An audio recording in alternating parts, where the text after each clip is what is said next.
আসসালামু আলাইকুম গাইস। আজ সকাল সকাল ঘুম থেকে উঠে গেলাম আমি। তখন রমজান মাস আছে, তাই মুখটা একটু ভালো করে ধুয়ে নিলাম। তারপরে ভাবলাম যে একটু চুল কাটিয়ে আসবো, তো চুল কাটাতে যাবো এখন।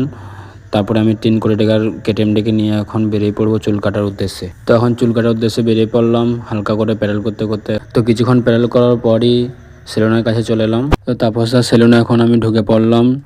তারপরে চেয়ারে বসে এখন নিজের চুলটা নাড়ানাড়ি করছি।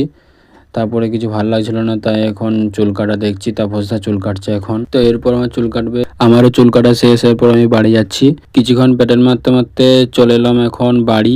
তো আমার চুলটা কেমন কাটা হয়েছে সকলে একটু কমেন্ট করে বলবে যদি ভালো লাগে থাকে। তো আজকে জুম্মার দিন আছে, তাই গা হাত ধুয়ে এখন জুম্মা নামাজ পড়তে যাবো। তো আমি গা হাত ধুয়ে নামাজ পড়তে যাওয়ার জন্য রেডি হয়ে গেলাম।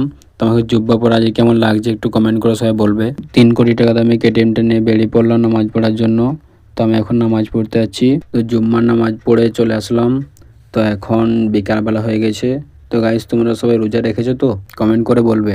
তো রোজা খোলার টাইম হয়ে গেছে, এখন আমি ইমাম সাহেবের কাছে যাব। আর কিছুক্ষণ পর আজান দেবে, আর 10 মিনিট টাইম আছে। তো মসজিদকে আসার পরই আমাদের আজানের সময় হয়ে গেছিল। তো আমি ইমাম সাহেব আর একটি ছেলে দুজনে মিলে রোজা খুলতে শুরু করে দিয়েছে। তো আমরা রোজাটা খুলে নিই। তোমরা ততক্ষণ like, comment, share and subscribe করে আমার পাশে থাকবেন।